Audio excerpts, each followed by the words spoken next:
Buongiorno, ciao a tutti, ben ritrovati, spero stiate tutti bene. È da un po' di tempo che non registro video, ma non perché io mi sia dimenticata del mio canale, tutt'altro, ma perché sono stati mesi di lavoro piuttosto intenso per me, nei quali ho anche messo a punto tutta una serie di idee, di progetti che spero sinceramente di realizzare.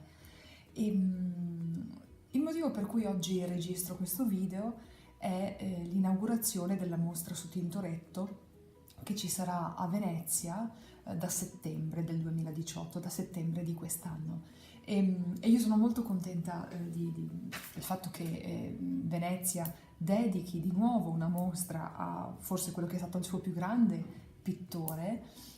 in occasione dei 500 anni dalla nascita di Jacopo Tintoretto. C'è stata un'altra grande mostra allestita sempre a Venezia nel 1937 e adesso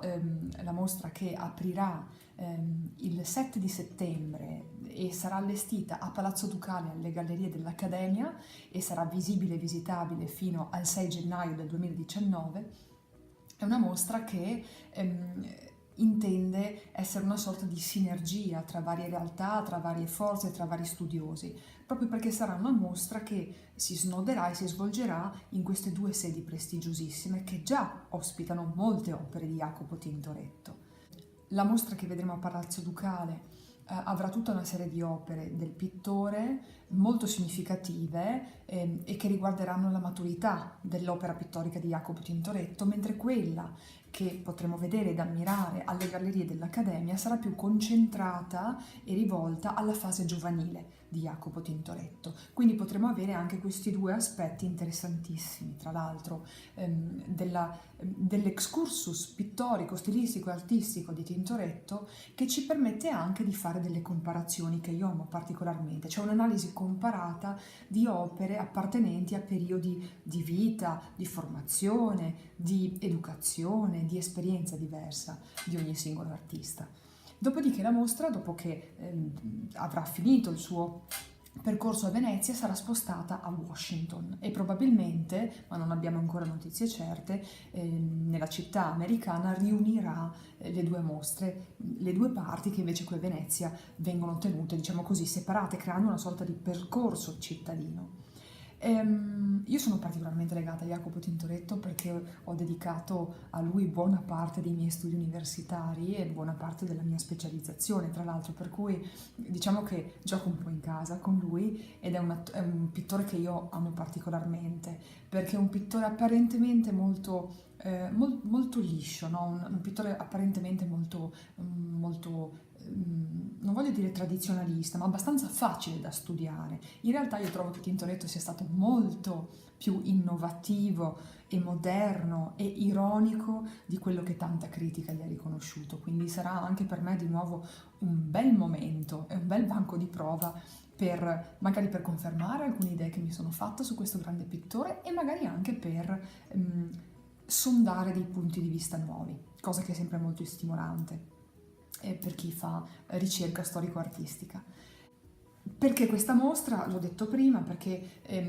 Tintoretto nasce a Venezia nel 1519 e questa è una particolarità, il fatto che lui sia nato a Venezia, abbia vissuto ed operato a Venezia e poi a Venezia sia anche morto. E i grandi nomi dei pittori che sono attivi in ambito lagunare nel Cinquecento, nel periodo rinascimentale, sono, come ben sappiamo, Tintoretto, Veronese, Tiziano. E Giorgione naturalmente, che è stato maestro di Tiziano, ma né Giorgione, né Tiziano, né Veronese sono nati a Venezia, loro hanno vissuto a Venezia, hanno operato prevalentemente a Venezia, ma sono nati altrove, sono nati in terraferma. Jacopo Tintoretto invece, Jacopo Robusti, se vogliamo chiamarlo con il suo nome reale di battesimo, detto il Tintoretto, Jacopo Robusti invece nasce, vive e muore a Venezia, quindi è l'unico vero pittore veneziano doc di quelli che sono stati i grandi nomi del Cinquecento veneziano. Lui tra l'altro è un artista molto longevo perché muore a circa 75 anni, lavora dappertutto in città, sono pochissime le chiese cittadine che non hanno almeno un'opera di Jacopo Tintoretto. E questo è un altro discorso estremamente interessante perché attendendo la mostra che si aprirà il 7 di settembre, è possibile visitare altri luoghi che sono dei veri e propri templi dell'opera tintorettiana, che sono in città, che sono a Venezia. E tra questi luoghi io mi sento di proporvi la visita guidata della chiesa di San Rocco e della scuola grande di San Rocco, e due luoghi, uno adiacente all'altro, nei quali il grande pittore ha lavorato veramente per praticamente tutto il corso della sua vita, fino quasi alla sua morte. Mi piacerebbe farvi scoprire soprattutto la chiesa di San Rocco, no? Perché ci passiamo sempre davanti, ma la guardiamo poco anche noi veneziani, pensiamo poco di fermarci, di andare dentro a vedere le opere incredibili di Jacopo Tintoretto. E poi la chiesa e poi naturalmente la scuola grande di San Rocco, che ospita 60 teleri, cioè 60 tele,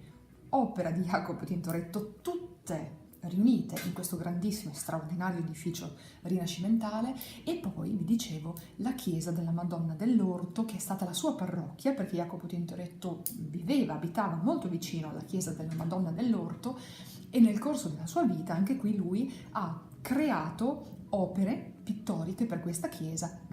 gratuitamente. E Jacopo Tintoretto è pure sepolto nella chiesa della Madonna dell'Orto. Quindi il percorso che io propongo è, attendendo la mostra di Jacopo Tintoretto, la visita guidata della chiesa di San Rocco, della scuola grande di San Rocco e poi anche della chiesa della Madonna dell'Orto, attendendo settembre e aspettando che si apra e si inauguri questa mostra, che ha tutte le carte per sembrare una mostra veramente di grande rilievo, di grande calibro e, mi permetto di dire, imperdibile. Bene, per ora vi saluto. Scrivetemi pure se volete prenotare una visita guidata, scrivete il mio solito indirizzo, info@theveniceguide.it, oppure al mio personale arianna.gambirasi@gmail.com.